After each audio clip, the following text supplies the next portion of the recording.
think now the screen should be visible. Can anybody acknowledge? Yes, sir. Okay, so pardon me for the inconvenience. I think some network issue today. Anyway, so again, good morning all. Let us start today's lecture by having a quick overview of what we discussed in the previous lecture. We started off with the topic classes and functions. We saw different type of program defined functions, the programmer defined functions which we can create for our own, right? As we have created the type, if you can recall, we created a type called points, right? Point. So likewise, how we can create a programmer defined function also we saw, that is creating a function called time, right? And then we discussed the difference between the pure functions as well as what is a modifier, right? We saw a few examples as to what can be called as a pure function and what can be a modifier, right? So just to give you again an overview, a pure function is something which takes the input as it is, right? What you give as an argument or the parameter to the function, it takes the value as it is and processes and gives you the result. That's the output. But the modifier will do some changes with the values that you have given as the input, and then processes those values to give some output, right? So one example that we saw was the time conversion, right? We took the same example, that is the time function, how we can add two timings, right? So when we have pure function, the pure function will simply take the value of this time and it will add. But when we see the output of that, we get something like, for example, when we add 9 hours 45 minutes and 0 seconds with 1 hour 35 minutes and 0 seconds, we get something like 10 hours 80 minutes and 0 seconds, which is not the format, which is not the actual format that we expect, right? So since it is a pure function, it is taking the value as it is and giving you the result by adding up both the values. But since we need to have a proper formatted output, we need to modify this value. Modification is nothing but the changes that we bring to increment the minutes to hour or seconds to minutes, right? So that modification can be done using a modifier, wherein the modifier will take the value uh, as it is and it will change the value by you know uh, bringing changes into this conversion, basically the conversion that we do it. So one such example that we saw is the increment modifier, which will increment the 60-second clock to 1 minute and 60 minute to 1 hour, right? And it will reset the minute as well as the second to start over once again. So that is the example that we saw for the modifier as well as pure function. But it is always suggested to make use of pure function wherever needed. But when you have adequate advantage of using a modifier, it is suggested to use a modifier also, right? So along with that, we saw this programming style. This is nothing but the functional programming style that we call, right? That is nothing but using a pure function wherever required, wherever it is reasonable, and whenever you see a compelling advantage of a modifier being placed there, then you can make use of the modifier. So this type of programming is called functional programming style, right? And then we saw some prototyping versus planning examples, which is basic understanding of prototyping and planning, right? So with this background, let us move ahead and discuss uh, the next topic, that is classes and methods, right? So we have understood previously that functions and methods are somewhat similar, right? But how can we say that? What is that minute difference in functions and methods? Is what we can uh, understand here in this topic. But with respect to classes, right? So there are few minor differences which few of you are already aware of, how functions are different from methods. Just to give an example, the methods are defined within the class, right? Whereas the function can be outside the class as well. So that is one example to give you a difference between a method and a class, a method and a function, right? So methods are usually called but the functions are usually called, but the methods are usually invoked, right? So we will have understanding of this with respect to some examples as well. But before that, let us compare classes and methods, right? How do we have methods in the classes? So to understand that, we need to understand the features of this object-oriented programming, right? So as we all know that Python is one of the object-oriented programming, so we can play with classes, we can play with the objects, right? And we can perform the task that we want to achieve. So in order to achieve these things, we need to have these characteristics to make use of these object-oriented features. Now, what are these characteristics? Characteristics like the programs include class and method definitions. Right? When we say the program is a object-oriented program, then we need to have some classes and we need to have some methods defined in that program, right? So that is one characteristics of class being a a program being object-oriented program. And the most of the computation is expressed in terms of operations on object, right? Because whatever the task that we do, whatever the operation that we do it with respect to the object, right? It can be addition of two values with respect to that object and so on, right? There can be many examples. So that is another characteristics of program being called as an object-oriented program. Now, objects often represent things which are in the real world, but methods often correspond to the ways things in the real world interact. Right? I hope this makes sense to you that objects are represent things in the real world.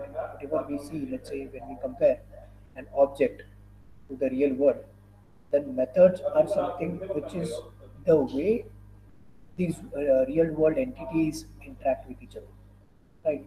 For example, when we say objects as human or we as human, when we consider we a human as object, then the way we communicate, the way we interact, the communication that we do, that can be called as a method, right?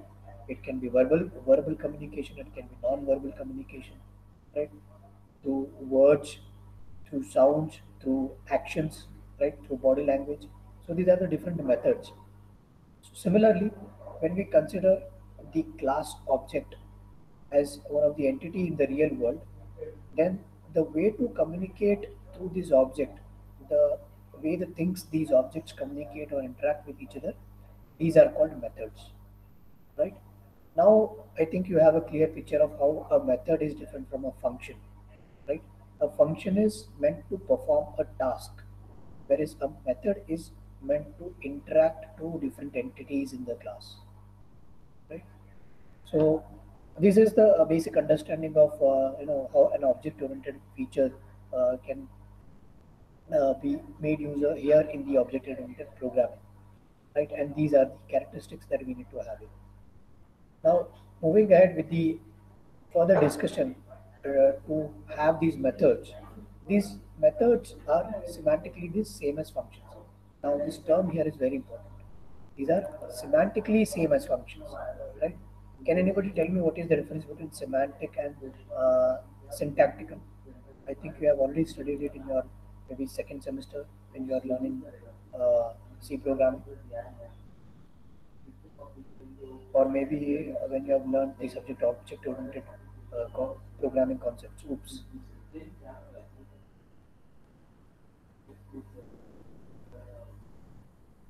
Yeah, can anybody tell me what is the difference between semantic and syntactical?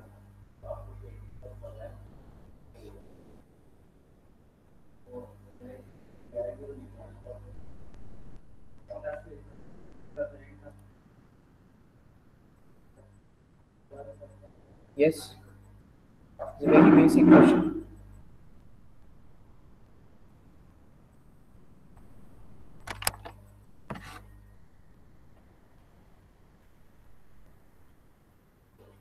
What is a difference between a semantic and a syntactical?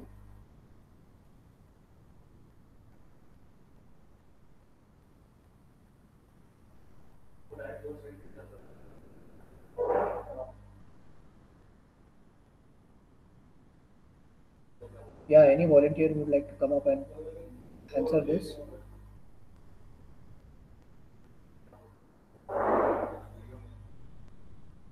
Semantic means whether the sentence having valid meaning or not. Exactly. Syntax refers to structure of the language. Very good, very precise. So, semantic, as the name, when you see the dictionary meaning of semantic, it is nothing but the meaning.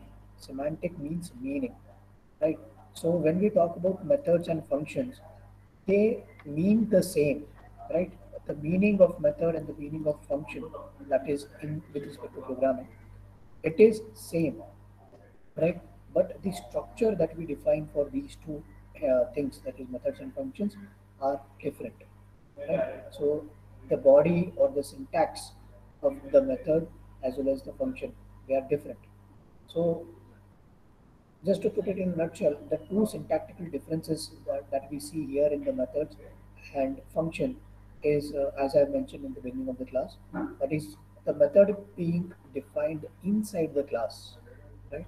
Methods are defined inside the class definition in order to make the relationship between the class and the method explicit, right?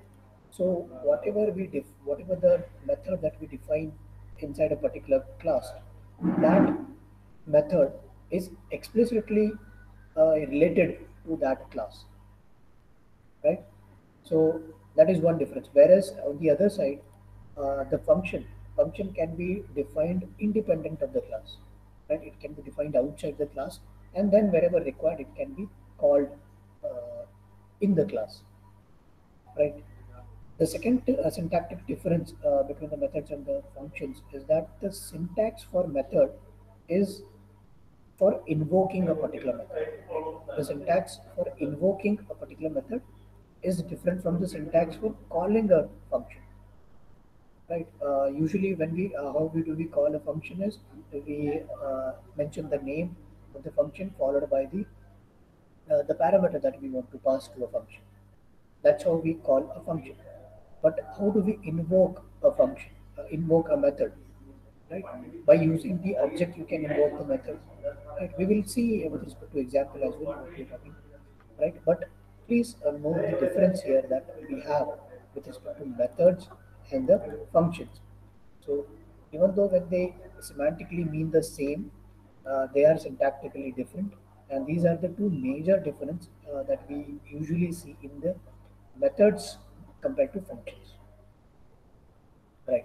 So with this, let us go ahead and take an example to print objects. Right. Print objects. Let us compare how do we print objects in a function and how do we print objects using a method. Right. So here we have a program with a class named time, right, which we have already seen in the previous chapter. The same class we are going to use time, and we are going to write a function named print time, right? So let's say we name it class time, which represents the time of the day, and we are going to create a function, right? We are going to define a function named print time with time as the parameter to it. So when we print, it is same as time dot hour, time dot minute, and time dot second, right? So when we call this function, to call this function, we have to pass this parameter time here, right? This as an argument, right? So we have to pass this time object as an argument, and the way to do it is, which we have already seen, it is similar to like that, right? So let's say R is 9 hours, 45 minutes and 0 seconds, and when we call the function, we call the function by the name and passing the parameter as an argument, that is the start. This start will in turn call the object type, right? And then we see the output in this format. So this is usually how we call a function. Now, to make this print underscore time a method, to convert this function or to use this same as a method, we have to move this function inside the class, right? Now this is, as you can see, this is outside the class, right? But if we want to make this function as a method, then we can simply put this function in the class definition, then it becomes a method of that class, right? So just to give you a representation of it, likewise here we have class time, and then we are defining the function print underscore time inside this class. Now this becomes a method now, right? And then rest of the thing remain the same. Now here we have two ways to call this print function, which is now a method. That is first one like this, that is using a function syntax, that is time, which is nothing but the object dot the name of the function followed by the argument. Right? So time dot print time start. This is one way to call it, right? Which is you can say not mostly used. This is very less common or rarely used type of way to call a function. But mostly the way to call these methods is like this, right? So this is start dot print type. Now notice the difference here is that we are making use of a object here to call a method, right? And we are not passing any argument here. The reason is being that the method print time, it takes one argument, and the invoking method, the way we invoke it, the first argument is already taken implicitly, right? So as you can see here, the start, we have given this start variable as the parameter for the print function, print time function. But here we are making use of that argument itself to call that method. So that becomes start.print. So in turn, this method print time will take this argument start as the parameter, right? And then it will give you the result. So though the result is same, you will not be able to easily judge the difference here. But let us take a more example, right, to understand it. But before that, this dot notation that we use, start dot print time, this start is the object the method is invoked on, like I said, right? So the start is the object the method is invoked upon, and this is also called as a subject. Now this start here, this becomes a subject, right? So here on we will be terming this thing as a subject, whereas this time here is an object, right? Please note the difference. This is very important, right? This time dot print time uh, start. This is how we call a function, and start dot print time is how we call a method, right? And the time here is a object, whereas the start here is the subject. Right. So this subject that we have here, the subject is assigned to the first parameter. That's why I mentioned that we don't have to explicitly give any parameter here. The first parameter is implicitly taken, which is nothing but the subject, right? So the subject is actually assigned to the first parameter. And the first parameter of a method is called self, right? So that's the term that we'll be using here, that is self. Now just to give you an example here, let's say the same code, that is this particular program, class time definition of the print time function followed by the printing statement, this can be written using a self also, right, as a subject. So class time definition print underscore time self, right? And then printing the same statement using the self. So self dot r, self dot minute, and self dot second. Right? So self here indicates that it is the first parameter of the method, right? And the subject is assigned to the first parameter. And hopefully you can make out the difference now, that what is a subject, what is the object, and how to invoke a method and how to invoke a function, how to call a function rather. Right. So just to give you one more example, another example on that, we will discuss these things with a set of example, but we will take the same topic that we are taking, right? The same problem, that is the class time, so that the difference is clear between these little example that we are seeing here. So in this example, we are going to see the version of this increment modifier that we have seen, right? Hopefully you can recall the modifier that we have defined, the increment modifier for the time, right? The seconds getting converted into minutes, and 16 minutes are getting converted into 1 hour, likewise. So that was the modifier that we have defined. But how can we make use of that increment as a method, right? Is what we're going to see here. So first of all, to make it as a method, we have to define that function inside a class, right? So that it becomes a method. And when we define that method, we need to have these parameters, self and seconds, and the other computations. As you can see, second is equal to second plus self dot time to int, right? So we are converting the time into an integer number, and then we return the integer to time in seconds, right? So that is the conversion. Now this time to integer, right? The time to integer conversion, you can say, is written as a method, right? This is a method now. Time to integer is a method now because it is defined inside the class. And also note that this is a pure function. We are not doing any modification right now, right? We are not modifying the input values that we are getting. So this becomes a pure function, but not a modifier, right?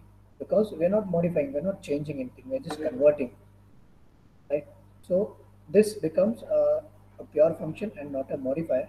But how do we invoke this method, right? How do we invoke this method?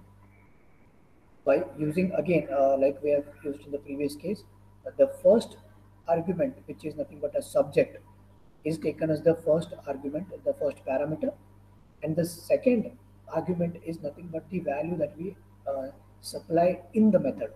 So just to give an example, let's say I have a variable end which is assigned, which is we are doing two things here. We are assigning some value, which is nothing but the return value to the variable end, and also we are invoking a method here, right? And how do we invoke that? The subject followed by the dot operator, the name of the method, and the argument that we need to pass, right? Which is nothing but a parameter, right? So start dot increment 1337. Now this 1337 is nothing but an integer value, which is in terms of seconds, right? And we need to get the time out of it. So when we call this increment, these seconds will be converted into minutes, and subsequently minutes will be converted into hour, and then ultimately we get the time, right, in the expected format. So as you can see that the method increment, it actually takes two parameters, that is self and seconds. But we are passing only one parameter here, right? But as I said, it's a method, and in the method, the first argument is the subject is assigned as the first argument, and the subject here is the start. So this start becomes self, and this second value 1337 becomes the second argument, which is seconds, right? So now start is replaced with self, and 1337 value is replaced with seconds, and then this whole thing is computed to give the output, right? So that's how a method is invoked. So just to recall it again, the subject start gets assigned to the first parameter self, and the argument 1337, which is an integer number, gets assigned to the second parameter, which is seconds, right? So I hope the difference is clear now, right? So in case when you're trying to give two arguments here, since increment method takes two arguments, if you decide to give two arguments, to pass two arguments here, to pass two parameters here, then you will end up having an error, that the increment takes two positional arguments, but three were given, right? Why three were given? As you can see, one argument, the first argument is this, the second argument is this, but there's an additional argument 460, which is not defined according to increment method, right? And that's why we will get an error that two positional arguments, it takes two positional arguments, but three were given. We have given three arguments, right? So this one start as one argument, 1337 as second argument, and 460, which is not required, as third argument. That's why we have an error here. Right? So I hope the difference is crystal clear now.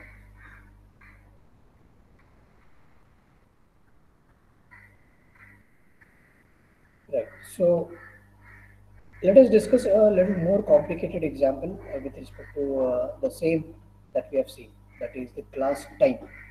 Right. So we are going to write a slightly more complicated, kind of a function method, you can say, right? Let's name it as is after. Right? So is after is of a method, which is going to check something whether that particular thing is after that other thing or not. Right? Just to give an example, uh, let's say we have this class name inside class time, and we have a method is after, which takes two arguments, that is self and other. So what we'll be checking, whether self is after other, right? So, and what is that we are going to return? We are going to return the comparison of both, whether that thing is actually after that other thing or not, right? The self is after the other thing or no. So in order to do that, a simple comparison operator that is greater than or equal to is what we are going to use here, right? So which will check whether self dot time to integer is greater than other time to integer, right?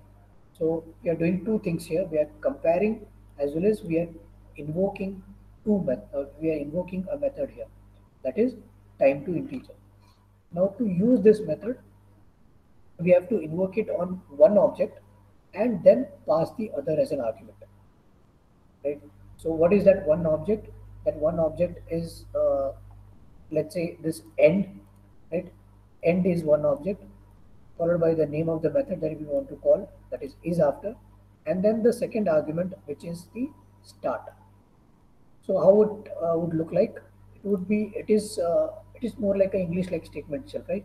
That is, end is after start. So it's true, right? When we compare, when we just vocabulary wise, when we uh, check this statement, that end is after start. So that makes sense, right? That's a simple English like statement. So that should return us true, right? And hence it has returned true. But when we compare with respect to this example, what is an end? End is the ending time, right?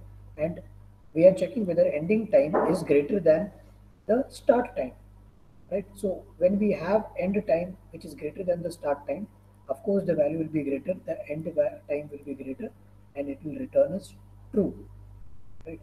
So that's why we have true here. So that is one more advantage of this Python language, that it is more like a English like language, right? So which we have discussed in the introductory class of this subject, that why we should use Python, and what is the reason that Python is preferred by most of the industries currently, right? So the way the language is designed, the flexibility of this language, and it is more easier to learn, more easier to read and understand from the developer as well as the programmer point of view, right? And also the user point of view, right? So that is the reason that Python is still the most attractive language that is referred by industry even now, right? So being said that, so these are the simple differences that we have seen in classes and functions and the classes and methods, right? So I hope the concept of method here in the class is crystal clear now. But if you have any still doubt, we can revisit the topic. If you have any doubt, you can ask.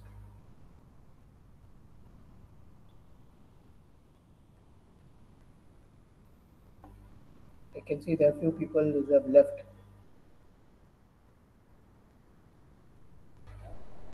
The strength was 24 when we started, and the strength now is 19.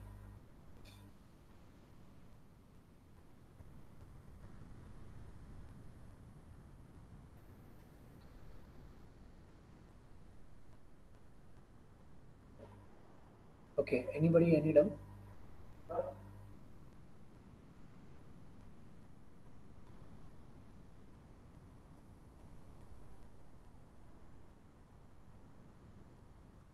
Yeah, please feel free to ask any doubt if you have. Please don't carry forward your doubts. If you have even silliest of the doubt, you can ask similar doubt maybe that maybe you're with your friends.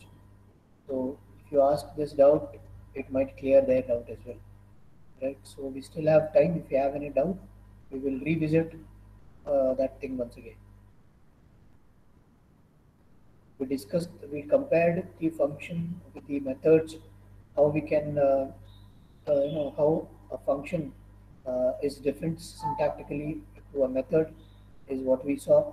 And though both the method as well as the function is semantically the same, but how we can say that they are syntactically different is what we saw in today's class using some examples. So similarly, you can have your own example as well. And also you can go and visit the link which has been provided by the author, wherein he has dumped his experimental code, right? And just put it in the chat box.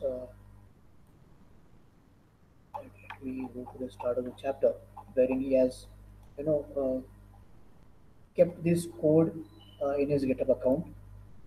So I'll just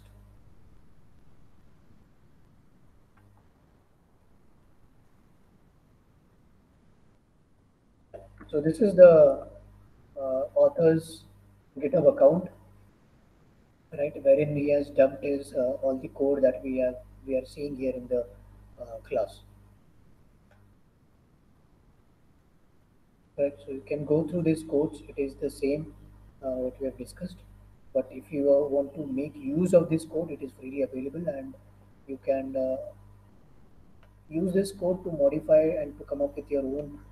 You can say a kind of a hobby project or some small projects.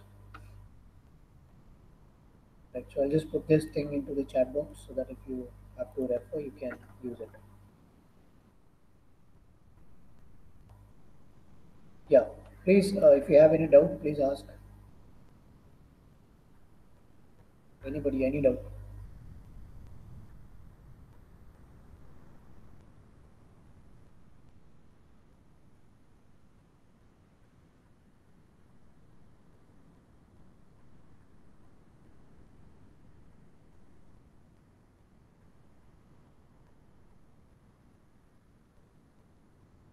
Yeah, guys, please reply. Anybody having any doubt? Rajat, Arjun, Satvik, Shreya, Yogita, Vaishnavi, Sneha.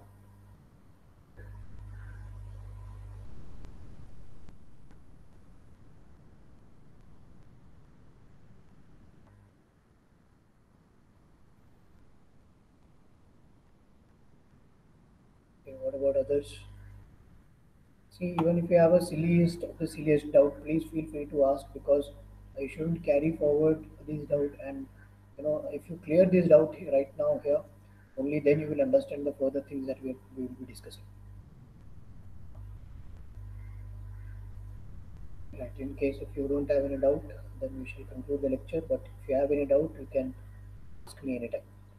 Fine. So that's all for today's lecture. We shall continue with the other topic in the next lecture. Thanks for joining in. You may leave the meeting.